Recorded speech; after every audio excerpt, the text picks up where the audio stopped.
Hey guys, welcome back to expert reviews on wheel. Guys, आज हम बात करने वाले हैं फॉर्च्यूनर वर्सेस ग्लोस्टर के बारे में। फॉर्च्यूनर अभी इंडिया के अंदर बहुत ज़्यादा ओवर प्राइस्ड कार हो चुकी है। वहीं अगर हम दूसरी तरफ ग्लोस्टर को देखते हैं तो ग्लोस्टर काफ़ी ज़्यादा वैल्यू फॉर मनी दिखती है फॉर्च्यूनर के कंपैरिजन में। मगर हम इन दोनों को देखें रियलिटी में तो दोनों में से कोई वैल्यू फॉर मनी एसयूवी नहीं है, क्योंकि इनमें से आधी रेट में मिलने वाली एसयूवीज़ में इनसे ज़्यादा फीचर्स मिलते हैं, जैसे XUV 700 एंड सफारी। खैर, आज हम उन सभी चीज़ों पे बात नहीं करेंगे। आज बस हम इन दोनों गाड़ियों का कंपैरिजन वीडियो करेंगे और देखते हैं कि इन दोनों में से आपके लिए कौन सी प्रैक्टिकल कार होगी और आपके लिए कौन सी वैल्यू फॉर मनी कार रहेगी इंडिया के अंदर। तो सबसे पहले हम बात कर लेते हैं दोनों के इंजन्स के बारे में। सबसे पहले हम शुरू करते हैं दोनों के 4 व्हील मॉडल्स से। 4 व्हील मॉडल्स में हमें जो इंजन्स देखने को मिलते हैं वो हमें ग्लोस्टर के अंदर 1996 सीसी का देखने को मिलता है और फॉर्च्यूनर के अंदर 2755 सीसी का देखने को मिलता है। अब अगर हम दोनों की पावर्स की बात कर ले तो हमें ग्लोस्टर में 215 bhp और फॉर्च्यूनर के अंदर 201 से 146 bhp का देखने को मिलता है। 201 हमें ऑटोमेटिक में और 146 हमें मैनुअल में देखने को मिलता है।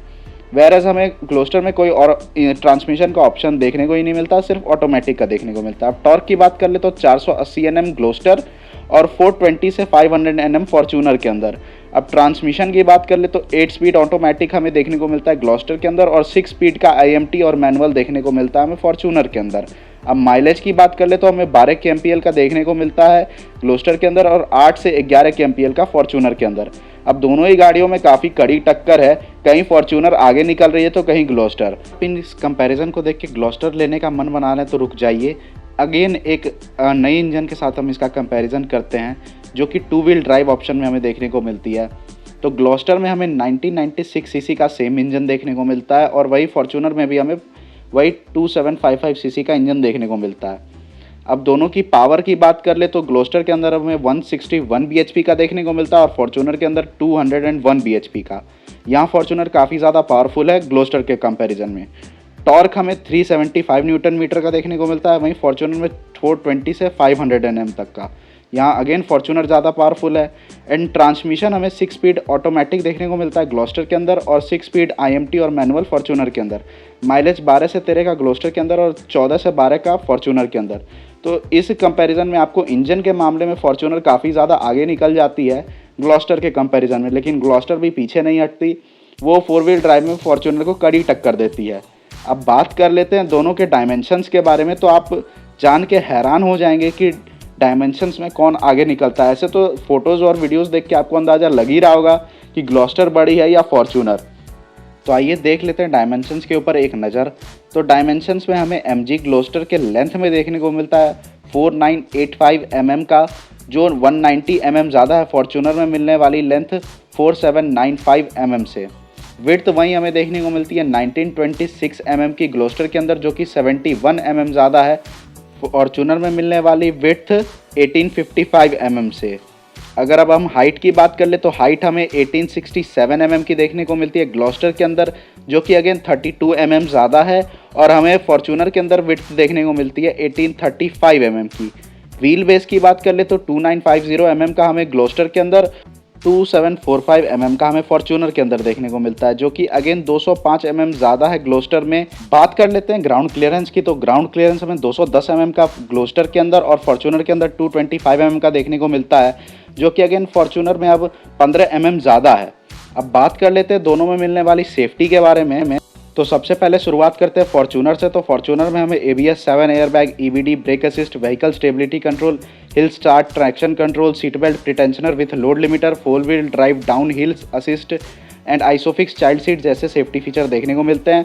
अब बात करते हैं ग्लोस्टर की। तो ग्लोस्टर में हमें देखने को मिलता है ABS 6 एयरबैग, EBD, brake assist, electronic stability program, traction control, hill hold control, hill descent control, seat belt pretensioner with load limiter, isofix child seat anchorage, forward collision warning system, lane departure warning system, blind spot detection, driver fatigue reminder system, roll over mitigation and roll movement intervention. इस feature के help से अगर आपकी गाड़ी ज़्यादा speed में आप turn लेते हैं तो उसके पलटने के चांसेस कम हो जाते हैं। ग्लोस्टर में एक और एडवांस फीचर आता है ऑटोनोमस इमरजेंसी ब्रेकिंग सिस्टम, जैसा सेम हमें XUV 700 में देखने को मिलता है। अगर आपके सामने कोई बंदा आ जाता है तो गाड़ी ऑटोमेटिकली ब्रेक अप्लाई कर देती है। अब फीचर्स के बारे में बात कर लेते हैं। तो ग्लोस्टर से ही शुरू करते हैं। ग्लोस्टर में हमें panoramic sunroof, automatic park assist, adaptive cruise control, electronic gear shift with auto park, all terrain system with 7 modes, no sand, rock, mud, eco, city and sport, 12 way power adjustable seats with massage and memory function हमें Gloster के अंदर देखने को मिलती है। Fortuner में हमें 8 with adjustable seats तो देखने को मिलती है, मगर उसमें कोई मसाज और मेमोरी फीचर नहीं है। वहीं सीट से रिलेटेड एक और फीचर है ventilated seats with cooling and warming feature.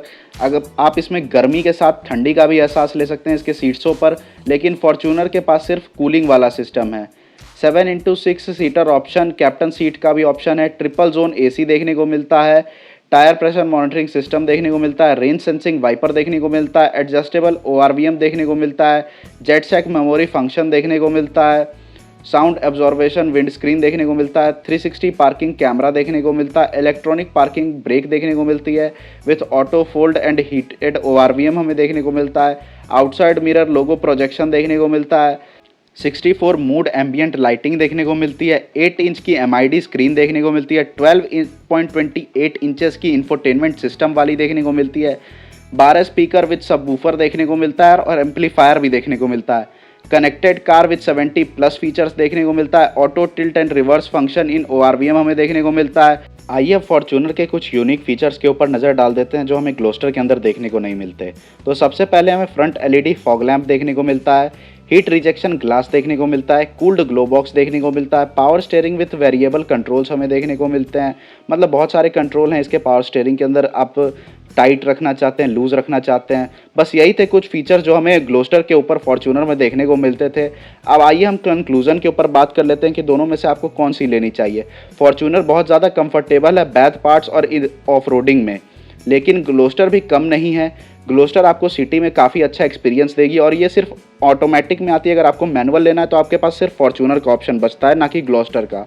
वहीं ग्लोस्टर की और फॉर्च्यूनर की प्राइजेस की बात कर ली जाए तो हमें देखने को मिलता है फॉर्च्यूनर की डीजल में एक्स शोरूम प्राइसेस है 32.48 लाख से शुरू होकर 37.43 लाख तक, और पेट्रोल में वही प्राइसेस चली जाती है 29.98 लाख से शुरू होकर 31.57 लाख तक। अब ग्लोस्टर की बात कर ले तो ग्लोस्टर में हमें डीजल में देखने को मिलता है 29.98 लाख से 35.58 लाख तक। अब ग्लोस्टर 1.25 लाख से 2.5 लाख रुपए सस्ती पड़ती है फॉर्च्यूनर के मुकाबले। अगर आपको ऑफरोडिंग करनी है तो फॉर्च्यूनर लेनी चाहिए, और अगर आपको सिटी में ज़्यादा चलना और एक धाकड़ गाड़ी चाहिए तो ग्लोस्टर लेनी चाहिए।